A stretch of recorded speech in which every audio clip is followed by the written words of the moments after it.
Bonsoir, soyez les bienvenus dans ce hors-série de 28 minutes où nous allons faire un bilan de l'année du point de vue politique. 2022 aura vu l'essor des populismes européens. L'élection de la post-fasciste Giorgia Meloni à la présidence du Conseil italien et l'extrême droite suédoise qui influence le gouvernement de coalition.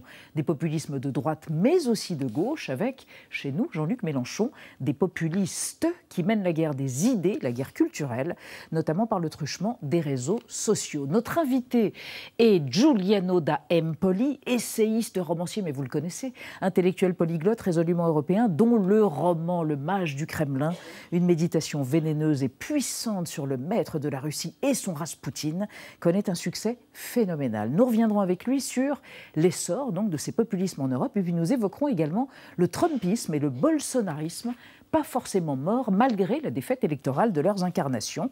Et nous retrouverons Victor de Quiver et Marie Bonisseau qui nous mettront l'eau, mais pas que l'eau, à la bouche.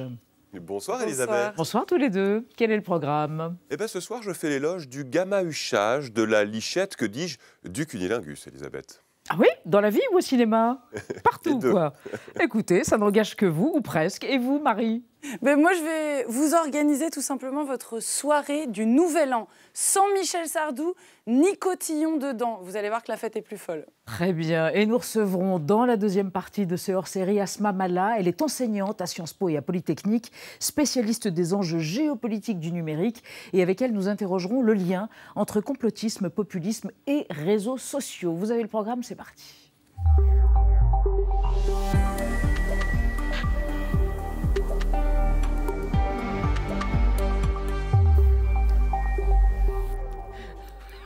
Il y a eu un choc, non? Quand vous avez entendu le programme, Giuliano da Empoli. Bonsoir. Ah, je m'attends à tout. Ah ben voilà, vous êtes sur Arte. Soyez le bienvenu. Je vous présente Anna Ndiaye. Bonsoir, chère Anna. Bonsoir. Et Benjamin Sportouche. Bonsoir. Bonsoir, cher Benjamin. Voilà, beaucoup de Français ont lu, et pas que des Français d'ailleurs, après tout, des francophones, Le Mage du Kremlin, Grand Prix du roman de l'Académie française. Giuliano da Empoli, vous en avez vendu plus de 300 000 exemplaires. Je crois qu'il y a 26 éditions, sans doute pas de traduction en Russie. Pas encore. Pas encore. Vous aimeriez? J'aimerais bien. Ouais. C'est un roman qui est paru au mois d'avril. La guerre avait démarré en Ukraine depuis 2 mois. Vous l'avez écrit évidemment il y a 1 an ou 2 ans. Mais est-ce que vous êtes troublé par votre propre sens du kairos, ce sens de l'instant, du moment? Parce que ce livre n'est pas un livre anodin. Tout le monde s'y réfère comme un livre qui permet d'élucider quelque chose autour de ce qui se passe en Ukraine et de Poutine surtout. Oui, je suis évidemment un peu troublé par la coïncidence entre... Vous savez, aujourd'hui, ça a l'air très malin d'avoir écrit un livre sur un spin doctor, un conseiller de Poutine. Oui. Mais quand je l'écrivais, personne ne pensait que c'était une idée spécialement maligne. Et d'un autre côté, j'ai passé quand même un certain nombre d'années en compagnie de personnages... au fond, pas trop sympathiques, comme les courtisans de Poutine qui sont dans mon livre. Et je pensais plutôt m'en débarrasser au moment de la sortie du livre, alors que c'est plutôt eux qui ont envahi... Qui vous collent et qui ont envahi notre réalité. Donc c'est une sensation un peu bizarre. En même temps, je ne peux pas me plaindre non plus. Mais il y a un malentendu, parce que vous n'êtes pas kremlinologue, comme on dit, vous n'êtes pas russophone, vous parlez peut-être quelques mots de russe, et pourtant vous êtes devenu une sorte d'autorité géopolitique quasiment sur la Russie. Encore une fois, non, je ne pense pas avoir la légitimité pour m'exprimer ni sur la guerre, ni sur ce qui se passe aujourd'hui au Kremlin. Mais sur les populismes, oui, rassurez-nous. Sur le populisme, j'ai étudié ça un peu plus. Alors, on va se retrouver dans un instant, cher Giuliano da Empoli, mais d'abord, la mise au point d'Amira Swilem sur cette année 2022.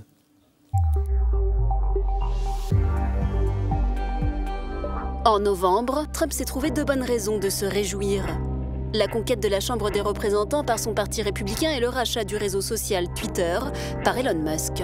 Son compte, suspendu début 2021 après l'assaut contre le Capitole, a été réactivé. 2 atouts pour se lancer dans une nouvelle bataille électorale. In order to make America great and glorious again, I am tonight announcing my candidacy for President of the United States.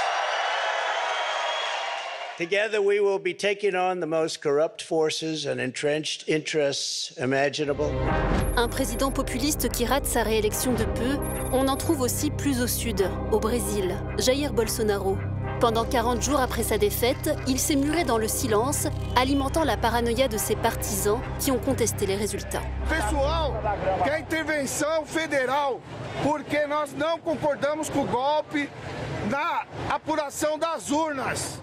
Nós estamos defendendo o Brasil. Au Brésil comme aux États-Unis, deux leaders au verbe tonitruant marquent durablement de leur empreinte la vie politique. Et cette vague populiste semble s'installer progressivement en Europe. Le Premier ministre hongrois, Viktor Orban, arrivé au pouvoir il y a 12 ans, a été largement conforté par les élections législatives du printemps. À Rome, Giorgia Meloni, dirigeante du parti d'extrême droite, dit Frères d'Italie, est devenue présidente du Conseil, elle. Je suis décrite comme un danger pour la démocratie. J'ai lu que la victoire de Fratelli d'Italia aux élections de septembre conduirait à un désastre, à un tournant autoritaire. Rien de tout cela n'est vrai. En Suède, les élections législatives de septembre ont aussi vu le parti d'extrême droite devenir deuxième force politique du pays. En France, Marine Le Pen a affronté pour la deuxième fois Emmanuel Macron au second tour d'une présidentielle et est entrée en force à l'Assemblée nationale. Elle y concurrence la NUPES dans l'expression de la colère du peuple. Décidément, la vieille Europe, berceau de la démocratie, n'échappe pas à la tentation populiste. Giuliano da Empoli, vous qui êtes un essayiste et qui avez donné des cours à Sciences Po notamment, comment vous définissez? Il y a plusieurs définitions du populisme. Quelle est la bonne? Déjà, le terme populisme en soi est un peu malheureux d'une certaine façon parce que il se réfère à des mouvements qui naissent un peu de l'idée que le vrai clivage dans nos sociétés n'est pas la droite, la gauche, des intérêts ou des valeurs différentes, mais c'est entre une sorte d'élite prédatrice, droite et gauche confondues, la classe politique toute confondue, et le peuple qui aurait été trahi par ces élites et dont ces mouvements revendiquent la représentation en termes de monopole, c'est-à-dire ce sont eux et eux seuls qui revendiquent et qui peuvent de façon légitime prétendre à représenter le peuple. Alors le problème du terme populisme, c'est que d'une certaine façon, on leur donne raison. Benjamin. Vous faites dire par un de vos personnages que le populisme, c'est en gros ne pas décrire la réalité, mais la créer en quelque sorte. Et vous-même, vous avez été aux côtés de politiques et notamment de Matteo Renzi en Italie, leader de centre-gauche, et vous avez participé à créer un personnage en intégrant les codes du populisme. Il aurait pu être populiste, Matteo Renzi, par exemple? Il a un côté populiste, Matteo populiste. Renzi. Moi, j'ai appelé ça, c'est une forme de populisme de gouvernement. C'est-à-dire, vous devez partir du contexte italien qui est, j'ai déjà eu l'occasion, je crois, de le dire ici, une sorte de Silicon Valley du populisme. C'est-à-dire, c'est vraiment un laboratoire populiste depuis très longtemps, où les élites politiques ont été balayées au début des années 90. Et toute une série de formules alternatives ont été cherchées. Cette énergie populiste, ce ras-le-bol face aux élites, à l'establishment politique en Italie, il est très fort depuis très longtemps. Et Renzi a été une tentative de capter cette énergie avec des éléments populistes, donc lui-même en disant, il se présentait comme celui qui allait mettre à la casse la vieille classe politique. Comme un certain Emmanuel Macron, alors. Exactement, mais Macron lui On peut aussi. être populiste d'extrême centre. Ah, tout à fait. On peut essayer de l'être. Après, ça ne se passe pas toujours bien. Dans le cas de Renzi, justement, il a essayé, il a réussi pendant une phase à capter cette énergie-là pour essayer de la mettre au service, au fond d'un programme de centre. Ça a marché pendant un moment et puis ça n'a plus marché. Ce n'est pas si facile, c'est un exercice assez périlleux. Mais c'est-à-dire que finalement, le populisme aujourd'hui est la seule idéologie montante, quelque part, au détriment, j'allais dire, sur les braises, quelque part, de la droite et de la gauche. Oui, c'est une forme politique qui se nourrit un peu de la déchéance des vieilles frontières entre la droite et la gauche. C'est une forme politique qui se nourrit de l'absence. Oui, il y a un philosophe allemand qui s'appelle Peter Sloterdijk qui parlait de banque de la colère. Et lui, il disait il y a eu dans l'histoire politique toujours des partis, des mouvements qui interceptaient la colère de ceux qui étaient mécontents par rapport au système.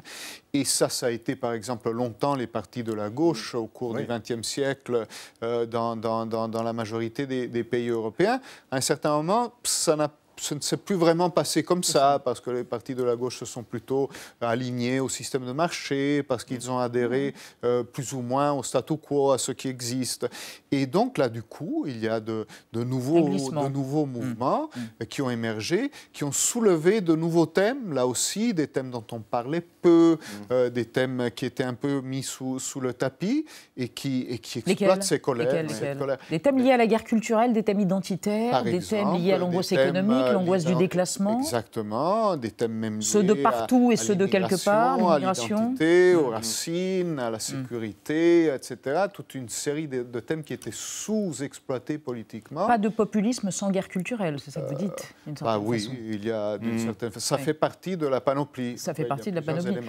Giuliano D'Empoli, on va évoquer avec Anna populisme et Brexit et cette notion de garder le contrôle. Où est-ce qu'on en est 6 ans après? Exactement, le Brexit, vous vous rappelez certainement du référendum du 23 juin 2016 qui avait fracturé la droite et la gauche britannique autour d'une question simple. Vaut-il mieux avancer seul plutôt qu'à 28? Et dans un mois, le 31 janvier, eh bien, ça fera 3 ans que le Brexit est entré dans les faits et on commence déjà à pouvoir dresser le bilan. Alors déjà, les prévisions caricaturales de chaque camp ne se sont pas réalisées, c'est-à-dire pas d'effondrement brutal annoncé par les pro-Union européenne, mais pas non plus d'embellie promise par les pro-Brexit. Mais ce qui est sûr, en tout cas, c'est que la vie politique, elle ne s'est pas stabilisée. 5 premiers ministres en 6 ans et demi. Le Royaume-Uni a atteint une rotation record. Et sur le plan économique, on en parlait, le pays traverse une crise majeure avec une inflation à plus de 11% par an due à la guerre en Ukraine. Sauf que la prestigieuse London School of Economics estime, elle, que le Brexit est directement responsable de 3% de l'inflation alimentaire par an depuis 2021, à cause notamment de la multiplication des procédures douanières et sanitaires. En parallèle, le niveau d'investissement des entreprises aurait aussi baissé depuis 2016, en deçà de celui d'autres pays européens. Et le Brexit serait aussi responsable de la pénurie de main-d'œuvre. Alors oui, il y a bien des accords de libre-échange qui ont été signés avec l'Australie et le Japon, mais ils ne compensent pas la perte du grand marché européen. Mais alors, on peut se poser la question de ce qu'en pensent les Britanniques eux-mêmes. Eux qui sont régulièrement sollicités par des sondeurs pour savoir quel serait leur choix aujourd'hui si le référendum avait lieu. Et le mois dernier, ils étaient 56% à voter virtuellement contre 48% il y a 6 ans et demi, ce qui voudrait dire qu'il y a 8% de Brexiteurs, de Britanniques qui pensent aujourd'hui avoir fait le mauvais choix. Giuliano D'Empoli, quelles leçons vous tirez-vous de cette expérience populiste grandeur nature ? Écoutez, c'est extraordinaire parce que c'est tout à fait paradoxal. Le Brexit s'est joué, justement, comme vous le rappeliez, sur la base du slogan « On reprend le contrôle de notre destin » et tout ça. Et aujourd'hui, après toute une série de péripéties politiques assez incroyables, les Britanniques se retrouvent, au fond, avec un technocrate à la guide, qui guide le gouvernement. Et une expérience qu'ils n'avaient d'ailleurs jamais fait, parce que c'était plutôt des politiques d'une forme ou une autre. Alors, Rishi Sunak, c'est un homme politique aussi, mais c'est quand même quelqu'un qui a un profil de technocrate, une expérience de banquier. C'est quelque chose qui ressemble presque au Mario Draghi, aux expériences de technocrate que nous avons faites en Italie. Et donc, je trouve que c'est assez frappant parce que c'est la démonstration grandeur nature que oui, en sortant de l'Europe, évidemment, le monde ne s'effondre pas, le pays ne va pas complètement dans le mur, etc. Mais au lieu d'augmenter la marge d'autonomie et de manœuvre, on la diminue. Est-ce que vous pensez que ce qui s'est passé au Parlement européen, là, au cours du mois de décembre, le Qatargate, va aggraver la défiance des citoyens européens vis-à-vis de leurs institutions? Jusqu'à présent, on parlait justement d'institutions froides, technocratiques. L'Europe ne fait pas rêver, ça manque de narration. Et là, corruption, concussion. Est-ce que là, il n'y a pas un problème de confiance dans les institutions? Il y a évidemment un problème. D'ailleurs, je suis désolé que ce soit plutôt des Italiens qui sont au cœur des Grecs et des Italiens, du scandale. Bon, il n'y a pas que des Italiens, mais il y en a quand même plusieurs. Et après, en même temps, je crois que ce qui est en train de se passer par rapport à la perception de l'Europe, d'une certaine façon, est plus large. Je pense que c'est le seul avantage des crises que nous sommes en train de traverser. Cette Europe qui était très distante, très lointaine, qu'on ne savait pas comment rapprocher des gens. Ça l'humanise. Aujourd'hui, on comprend quand même, après le Covid et pendant la guerre en Ukraine, que c'est quand même quelque chose qui protège, que c'est quand même quelque chose qui est proche. Et le soutien à la guerre. Il y a toute une série. Alors, par rapport à ça, le scandale est très grave, évidemment, et il pointe à des problèmes considérables en termes de lobbying au Parlement européen, mais quand même, je ne pense pas que ça ait le même poids. Vous êtes optimiste. Alors, on va revenir sur l'Europe. Est-ce qu'elle est en voie de fracturation du fait des populismes? Rappelons, 73 députés d'extrême droite élus en Suède en septembre, et puis 89 députés du RN élus aux législatives françaises. Rappel et résumé des débats que nous avons menés sur les coups de boutoir donnés par les populismes à l'Europe. Et puis, on se retrouve juste après pour en parler. Parmi les 6 pays fondateurs de l'Union européenne, eh bien, l'Italie est le premier pays à voir l'extrême droite arriver au pouvoir. Est-ce qu'elle a profité, Giorgia Meloni, d'une gauche désunie ou est-ce qu'il y a vraiment une adhésion aux valeurs qu'elle défend aujourd'hui ? Alors, les deux, dans le sens que, bien évidemment, il y a eu un problème, une lacune dans la gauche. C'est-à-dire que beaucoup d'Italiens ne se reconnaissent plus dans une gauche qui est devenue un peu le symbole du radical chic. Or, bien évidemment, il y a un souci de représentation pour la petite classe ouvrière, pour la classe agricole, qui, du coup, ont regardé à Giorgia Meloni, qui a proposé d'être le réceptacle de ces cahiers de doléances de cette Italie oubliée, comme c'était un peu le cas des Gilets jaunes français, et qui finalement a reçu ces cahiers de doléances et a dit moi, je m'en occuperai. Moi, je pense qu'il y a un projet très clair de Giorgia Meloni. Un, c'est d'essayer de rester le plus longtemps possible au pouvoir. Ça va être difficile, c'est compliqué, parce que justement, il va y avoir des rapports tendus avec ses alliés, mais je pense qu'elle veut tout faire, parce que ce qu'elle veut, c'est effectivement constituer un grand parti de droite sur le modèle du parti républicain américain, pour lequel elle a une immense admiration, avec les valeurs de Orban. Il faut défendre les valeurs chrétiennes et la famille traditionnelle. Est-ce que désormais, dans le camp des démocraties, tout se joue entre deux forces, libérales entre guillemets, illibérales de l'autre, et c'est le même combat qui opposait Biden à Trump, qui opposait Macron à Le Pen, etc. Alors que ce soit le même combat, oui. Est-ce que ça se joue de la même manière? Non. Je pense que le poids des personnes, le rôle des personnes est quand même extrêmement important. Vous ne pouvez pas déconnecter la victoire de Viktor Orban en Hongrie de la personnalité d'Orban. Alors il y a bien sûr le contrôle total qu'il s'est assuré des médias audiovisuels, mais il est populaire, il mène une politique populaire, mais les choses changent. Et notamment ce que Marine Le Pen n'a absolument pas dit pendant sa campagne, c'est que son allié potentiel auquel elle a pensé à un moment, la Pologne, aujourd'hui dans le contexte de la guerre en Ukraine, les Polonais sont les plus pro-américains et ils ne veulent absolument pas se mettre du côté d'aventuriers populistes. Plusieurs pays européens ces dernières années ont vu des nationalistes intégrer soit les gouvernements, soit les parlements, soit remporter des élections locales. Ce sont partout les mêmes causes qui ont produit les mêmes effets. Je crois que malheureusement, la dynamique, c'est de relier le thème de l'immigration au thème de l'insécurité. Et ça, c'est un mélange détonnant parce que ça marche. Ça marche dans une période de crise économique, mais également là où il n'y a pas de crise, parce que les peuples ont la sensation, avec ces mots d'ordre, qu'ils sont noyés et qu'ils perdent leur identité. Ce qui n'est pas le cas de la Hongrie et de la Pologne, qui n'est pas assez... Absolument, absolument. Il n'y a pas d'immigrés. Mais regardez, M. Orban a dit que la Hongrie était un pays chrétien et qu'il était hors de question que ce pays devienne un pays de l'islam. En Suède, c'est exactement la même chose, sauf qu'il y a des slogans racistes, antisémites, ou très, très ouvertement, qui s'expriment. Et en Pologne, regardez, c'est la même thématique, même chose. Ce qui me frappe, moi, c'est de voir justement que ces nouveaux clivages que Marine Le Pen essayait d'installer avec force entre les nationalistes d'un côté et les globalistes de l'autre, ou souverainistes et globalistes... Elle disait les patriotes. Voilà, les gagnants, les perdants de la mondialisation. C'est un clivage qui traverse de manière intéressante un grand nombre de pays européens aujourd'hui. Et donc ça, il faut bien voir que cette tension existe. On voit aussi que l'écologie arrive à faire contrepoids, ce qui a été le cas en Autriche, ce qui a été le cas dans une certaine mesure en Allemagne. Donc là, il y a peut-être aussi des leçons pour la France. Giuliano d'Empoli, l'Europe a été en état de choc quand le parti de Giorgia Meloni a été élu, a remporté la victoire. Fratelli d'Italia, est-ce que Meloni, c'est Mussolini sans les squadristi, les chemises noires, ou c'est plus compliqué que ça? Mais je pense que c'est plus compliqué que ça. C'est-à-dire, bon, il est vrai qu'elle a grandi, c'est la première fois pour un chef de gouvernement italien. Elle a véritablement, de l'après-guerre, elle a grandi dans une culture post-fasciste, très clairement. Ses références culturelles, politiques sont là. Et nombre de ses alliés, y compris des gens qui aujourd'hui siègent à la tête des institutions italiennes, notamment le nouveau président du Sénat, sont des gens qui font ouvertement référence à l'héritage de Mussolini. Donc ça, c'est indéniable.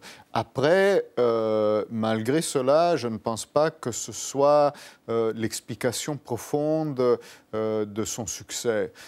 Je pense que Giorgia Meloni a gagné les élections plus sur la base d'une dynamique, d'ailleurs, que nous évoquions avant. C'est quelque chose qui vient d'assez loin en Italie, mais pas d'il y a 100 ans, plutôt d'il y a 30 ans. Ça commence avec la déconstruction de notre système politique au début des années 90, avec cette poussée, cette recherche d'alternatives, d'outsiders politiques, une forme de dégagisme politique qui se croise aujourd'hui effectivement avec une idéologie illibérale, disons d'extrême droite.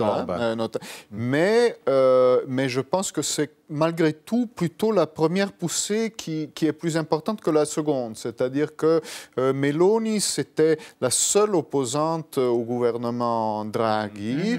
La seule alternative aujourd'hui encore possible et non testée par rapport à toutes les expérimentations absurdes qui ont eu lieu. Alors, expérimentation, et vous disiez tout à l'heure précédemment que l'Italie était une sorte de laboratoire politique pour l'Europe. Ça veut dire quoi? Que dans l'année qui vient, 2023, il va y avoir beaucoup d'élections en Espagne, en Bulgarie, en Pologne, en Finlande. On peut s'attendre, selon vous, à une vague populiste? C'est ça qui guette l'Europe? Chaque réalité est différente, mais il est vrai que nous avons eu, après cette vague populiste, nous l'avons eu déjà à la fin des années 2010. Elle était d'ailleurs aux élections au Parlement européen.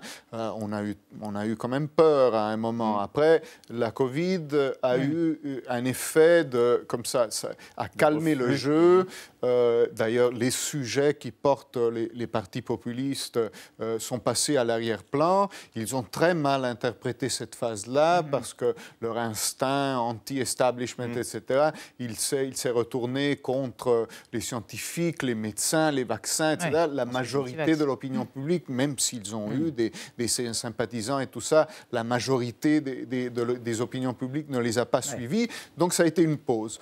Aujourd'hui, on revient effectivement à une nouvelle vague, disons, nationale populiste, qui, par contre, a un peu changé, parce que Meloni, aujourd'hui, n'est pas Salvini de 2018. Elle a intégré certaines contraintes, c'est ce qui la rend, d'ailleurs, plus dangereuse d'un certain point de vue. Elle a intégré ces contraintes-là au niveau international. Elle ne veut plus sortir de l'euro, elle ne veut plus sortir de l'Europe. Elle est plutôt du côté OTAN, anti-Poutine et tout ça. C'est une sorte de techno-souverainisme. Exactement, mais c'était la définition de Gilles Gressani qui est très bonne. Giuliano d'Empoli, juste une toute petite question rapidement. Quand Elisabeth Borne, la Première ministre, notre Première ministre, vous fait venir dans sa résidence, c'est votre éclairage. Vous trahissez des secrets. C'est elle qui le dit. Hein, c'est pas vous qui l'avez, c'est Matignon. Mais c'est pour avoir votre éclairage sur le populisme en France et l'éventuelle poussée du populisme dans les années à venir dans notre pays. C'est aussi ça qu'elle vient chercher en vous consultant. Il faudrait lui demander. Quelle réponse. J'apporte mon expertise d'italien qui a fait cette expérience-là. Le Florentin a parlé. Bon, alors je vous propose qu'on sorte de l'Europe et qu'on se concentre sur les Amériques, avec le Trumpisme, mélange de démagogie à outrance, de guerre culturelle conservatrice, de personnalisation du pouvoir et de protectionnisme économique. Ce Trumpisme a imprégné durablement la vie politique états-unienne. Et au Brésil, Bolsonaro a été battu par Lula, qui s'apprête à gouverner d'ailleurs, mais la page est-elle tournée? On a mené des débats. Voici un résumé, on en parle avec vous après. Bolsonaro est le premier président du Brésil depuis le retour de la démocratie à ne pas être réélu pour un second mandat. On a vu aussi la défaite de Donald Trump aux États-Unis. Est-ce que ça veut dire que le populisme, ça marche dans l'opposition, mais qu'au pouvoir, ça ne fonctionne pas? Je ne tirerai pas cette conclusion de la défaite de Bolsonaro, dans la mesure où, d'abord on le voit, il y a près de 50% des Brésiliens qui soutiennent un projet où ils trouvent Dieu, où ils trouvent l'ordre, où ils trouvent les valeurs de la famille, et puis notamment qui s'appuient après sur des relais extraordinairement puissants, des relais sociaux extraordinairement puissants, qui sont les églises évangéliques, dont la croissance est exponentielle. Ce qui veut dire quand même qu'à un moment donné, un pasteur peut s'adresser à 1500 personnes réunies dans un cinéma désaffecté et leur dire, voilà, c'est l'effet messe du dimanche. Est-ce que Catherine Ifeski, pour abattre un populisme de droite, entre guillemets, il faut recourir parfois à des méthodes qui pourraient relever d'une forme de populisme de gauche, et c'est parfois ce qu'on dit aussi de Lula? C'est vrai que les populistes font de la personnalisation du pouvoir. Toute personnalisation du pouvoir n'est pas forcément populiste. Donc je pense que dans le cas de Lula, nous ne sommes pas forcément dans un leader populiste, mais plus dans un leader populaire. Je pense qu'au contraire, Lula, c'est du populisme de gauche. En fait, il faut peut-être problématiser cette vision très péjorative de ce terme. Peut-être, dans le cas du Brésil, c'est au contraire une façon d'inclure les secteurs subalternisés, exclus de la politique, dans la politique. Et sans ça, je pense que le bolsonarisme continuera à avoir sa force. 55% des Américains interrogés dans une étude pensent qu'il est important de vivre dans un endroit où leurs voisins partagent leurs opinions politiques. On va vers une Amérique à la carte, c'est-à-dire chacun vit de son côté dans sa bulle et ne parle surtout pas à l'autre, ne se confronte pas à l'autre. Oui, parce que tous les sujets de société, l'avortement et l'environnement aussi, c'est un sujet.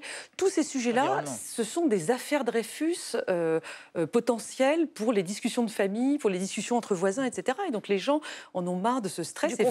Ils en ont assez du conflit. Ils en ont assez du conflit. Alors, il y a quand même deux choses que je voudrais dire. C'est que d'une part, je pense qu'il reste quand même beaucoup d'Américains qui sont des gens décents, des gens modérés, qui sont prêts à parler à plein de gens. Mais c'est vrai qu'ils ne croisent pas de gens qui pensent différemment d'eux dans la journée.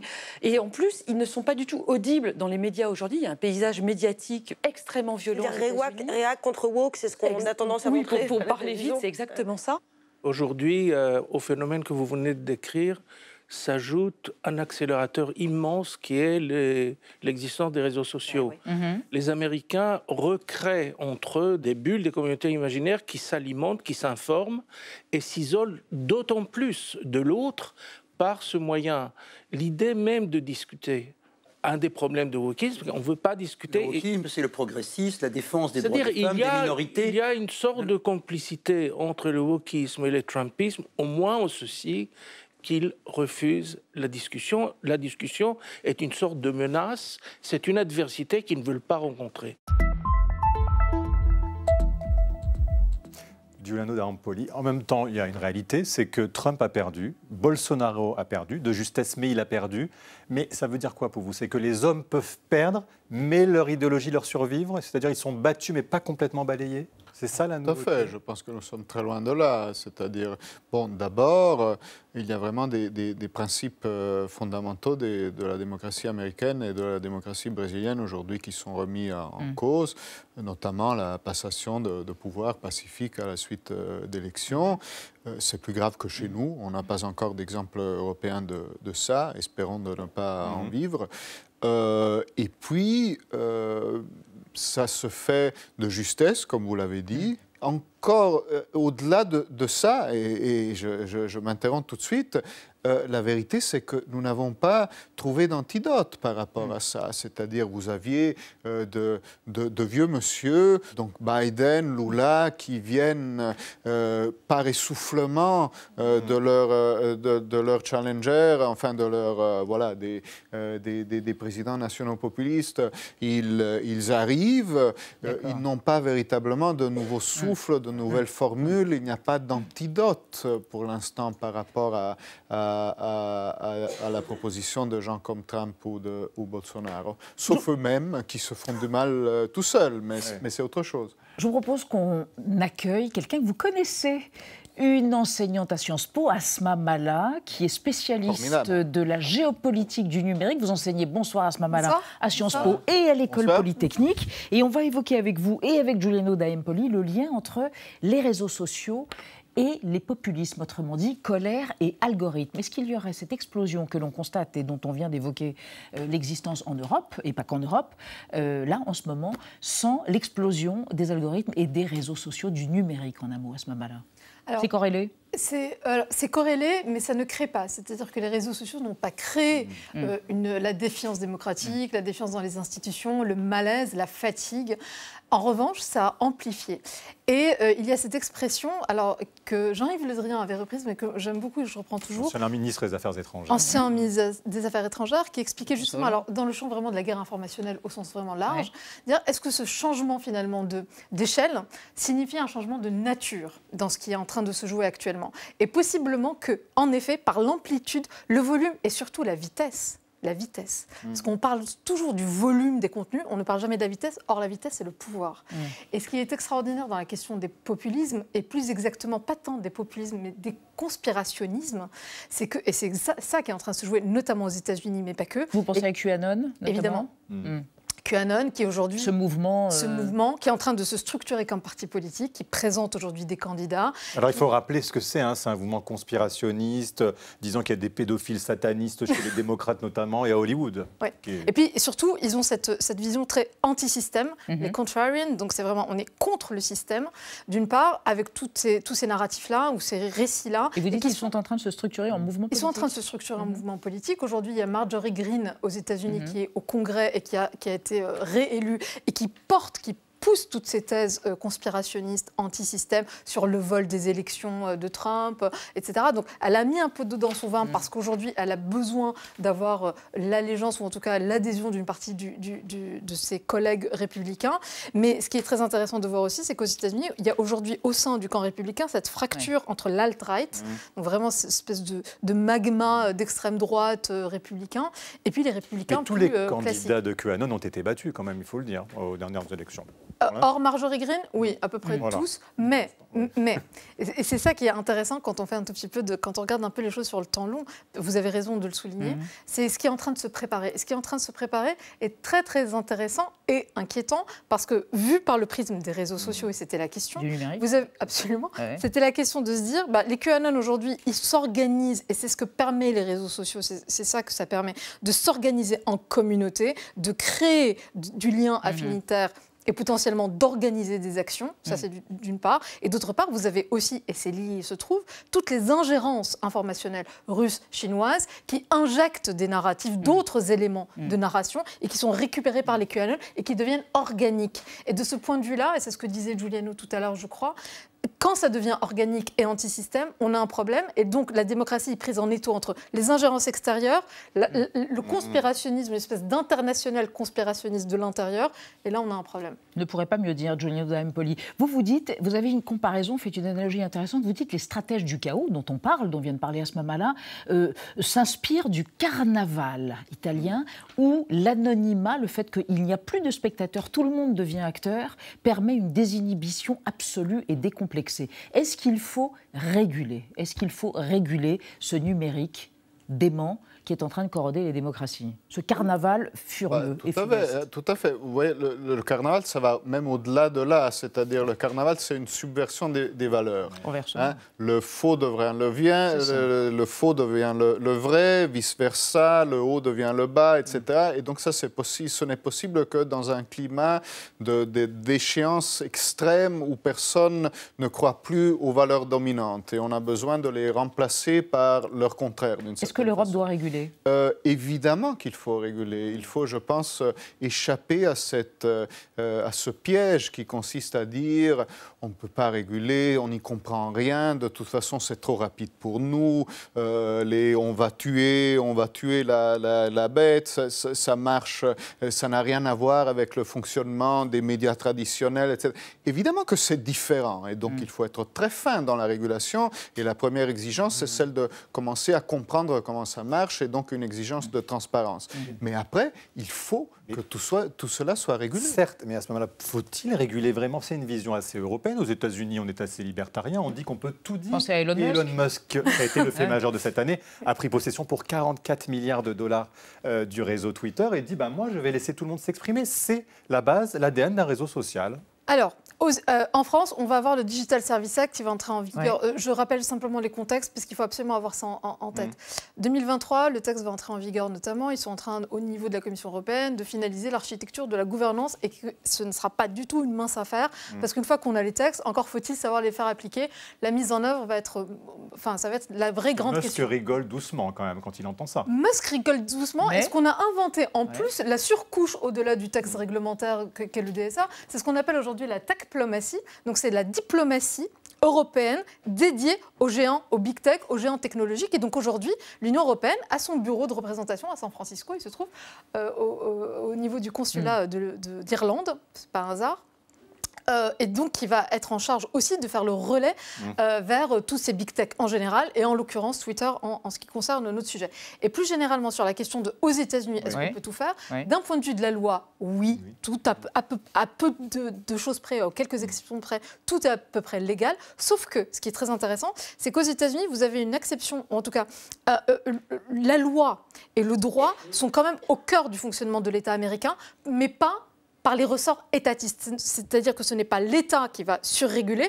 Typiquement, je vous donne le dernier exemple. Et après, vous concluez. Et je conclus.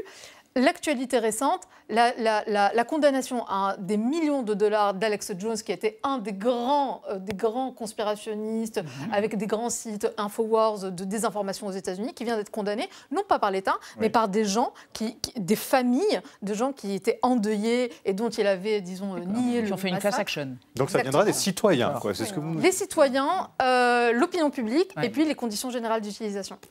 Merci à tous les deux. Ce hors-série est terminé. Merci à vous, l'homme qui a écrit. Avant, chacun avait ses opinions. Maintenant, chacun a ses faits. C'est glaçant, comme votre roman, formidable roman, Le Mage du Kremlin. Je ne vous l'offre pas, vous l'avez lu. J'espère. Mais la pas dédicacée. Alors, vous allez le faire, cher Giuliano D'Empoli. Merci encore. Et merci, cher Asma Mala, d'être venu analyser du point de vue du numérique et de la comment on dit, la techplomatie. La diplomatie tech. Eh ben voilà, on fera un débat en janvier sur ce sujet. Avec joie. Avec joie. Merci à tous. À tous les deux. Dans un instant, changement de thématique avec un bilan de l'année 2022 plutôt facétieux, effectué par Marie Bonisseau et Victor de Quiver, la banalisation du cunnilingus au cinéma et l'entrée de la longue et de la dure baguette au patrimoine mondial de l'UNESCO. Mais d'abord, on retrouve Mathieu Conquet qui examine logiquement Girls and Boys de Blur à la loupe.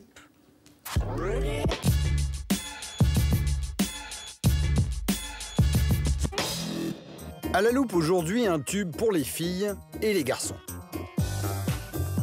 En 1994, le groupe anglais, mené par Damon Albarn, Alex James et Graham Coxon, publie son troisième album, Park Life. Le succès de la chanson Girls and Boys permet à Blur de remporter une bataille décisive dans la guerre organisée au sein de la Britpop contre son grand rival, Oasis.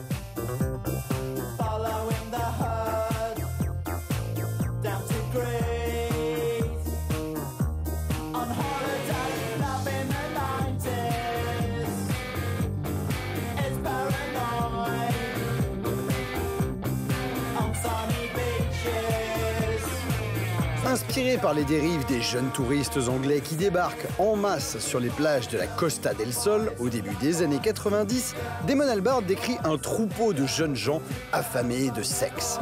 La pochette du single s'inspire d'ailleurs ouvertement du visuel des préservatifs à la mode. Et son célèbre refrain rejoue à l'envi leur désir de mélange.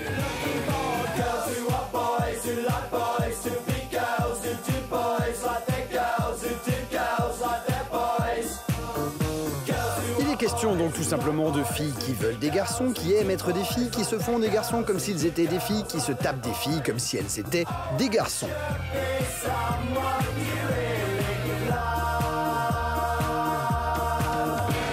Si personne encore n'avait chanté le désir sous cet angle-là, sur le plan musical en revanche, le groupe puise visiblement son inspiration ailleurs.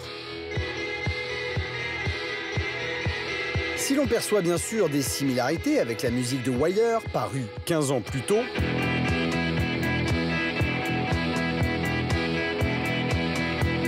du côté du texte, on est très loin de Girls and Boys.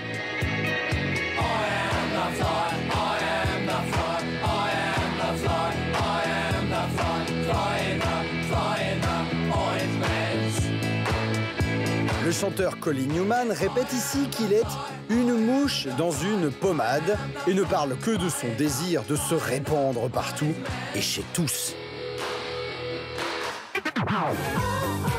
Moralité, un tube, qu'il soit plein de crème ou de musique, c'est bon pour les filles comme pour les garçons. Une transition. Bonsoir Marie. Bonsoir. Bonsoir Victor. C'est bon pour les filles et pour les garçons? Oui. Ben non, pas ça, vous. Enfin, votre sujet. Oui, bien sûr. Le cunilingus is back au cinéma. Alors, qu'est-ce que c'est cette histoire? Attendez, mais partout. Mais je sais pas ce qu'il dit. Cunilingus. Alors, le cunilingus 2022. J'ai Allez-y. l'impression d'en voir partout aussi. Ah bon?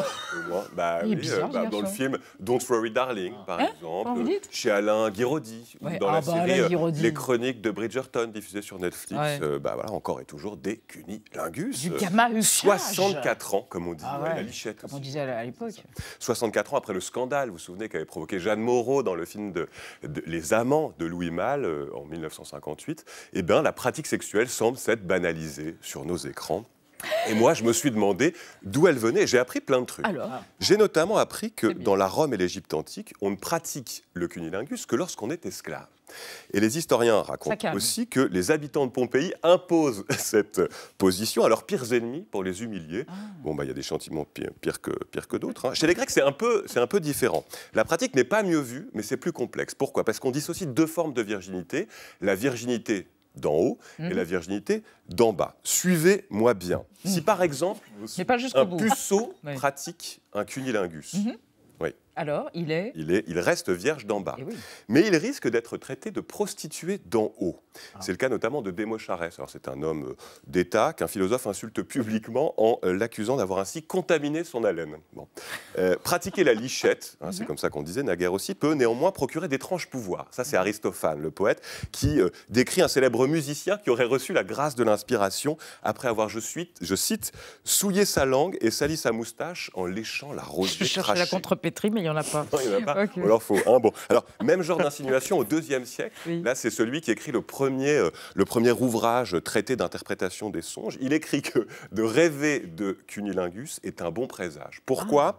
Pour tous les orateurs, pour les trompettistes et pour tous ceux qui, globalement, gagnent leur vie par les moyens de la bouche, un peu comme Marie Bonisseau, qui, comme chacun sait, est une oratrice hors pair. Le gamahuchage, comme on l'appelle, aussi est pratiqué avec zèle en Chine, au 7e siècle en tout cas. Souvenez-vous de l'impératrice ouzétienne, qui se constitue un harem d'hommes disponibles 24 heures sur 24, et elle exige également se faire lécher par chaque étranger en visite officielle.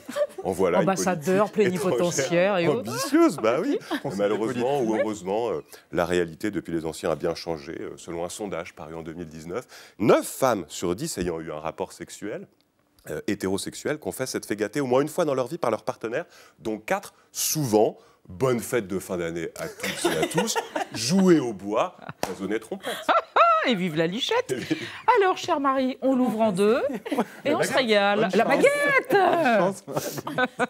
Oui, cette année, mais oui, la baguette et plein d'autres choses, parce que j'avais envie de, pour une fois, pour le réveillon, passer une vraie belle fête. J'en ai un peu marre de la petite robe noire, cotillon, lac du Connemara à minuit 10. Donc, pour changer, je me suis plongée dans des vraies traditions qui ont été couronnées début décembre par l'UNESCO, qui a rajouté 47 coutumes, savoir-faire et savoir-fête du monde entier au prestigieux patrimoine culturel immatériel de l'humanité. Donc, forcément, vous avez entendu parler, cocorico, de la baguette française, qui conviendra effectivement parfaitement à vos toasts du Nouvel An, sur lesquels, s'il vous plaît, cette année, n'oubliez pas d'ajouter sur cette baguette de la harissa. Mais oui, cette purée de piment rouge séché au soleil tunisien que l'UNESCO vient également d'adouber. S'il y a des petits palais fragiles dans la salle qui ont peur de prendre feu avec la harissa, je vous conseille de tenter les raemyeon de Pyongyang, car oui, même la Corée du Nord est à l'UNESCO, sont de délicieuses nouilles froides au sarrasin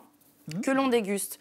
Vous allez adorer en se souhaitant une vie aussi longue que la nouille. Voilà, bon appétit après le repas. Mais oui, c'est magnifique. Après le repas, qu'est-ce qu'on fait? Évidemment, on danse, on fait tourner les serviettes grâce à la danse en cercle des Croates de la baie de Kotor, que l'on pratique, comme vous le voyez, avec des chiffons pour célébrer la Saint-Trifon. Si et seulement si vous avez de la place chez vous, vous pouvez tenter la grande danse, la Tranos Chronos des montagnards grecs, qui est une ronde géante. Et si vous n'avez qu'un petit studio, ça arrive de 8 mètres carrés, eh bien, il vous reste tout de même ce patrimoine culturel de l'UNESCO qui est la danse moderne allemande. Voilà, là, vous développez plutôt vos propres mouvements en solitaire de préférence. Voilà, le tout évidemment sur une playlist de rail algérien ou, s'il y a des enfants dans votre fête, je vous conseille l'Orteke du Kazakhstan. C'est une musique qui se pratique avec des petites marionnettes toutes en forme de chèvre qui dansent sur un tambour. Voilà, réveillon rythmé qui vous mènera au moins jusqu'à minuit. À minuit pile. C'est formidable. C'est formidable. C'est génial. C'est vrai magnétisme. Au Kazakhstan, ça se passe. Et chez vous, si vous le souhaitez. À minuit pile, vous faites résonner une cloche espagnole, car en Espagne, c'est tout un art. En Andalousie, notamment, il y en a certains qui le font encore à la main. Il faut parfois jusqu'à 20 personnes en même temps pour faire résonner un carillon.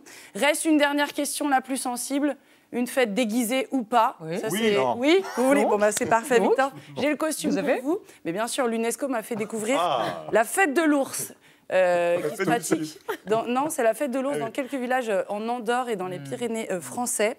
Je me suis dit que ce déguisement était parfait pour un convive dont vous n'aviez pas envie forcément de voir la tête. Sympa. Et toc, l'ours et la lichette, quel programme. Bravo les amis. Merci. On se quitte. Un petit hommage à notre premier invité italien, Giuliano da Empoli. On se quitte avec Adriano Celentano, Salutation. Et à demain avec Annie Ernaux en grand témoin de l'année. Tchuss.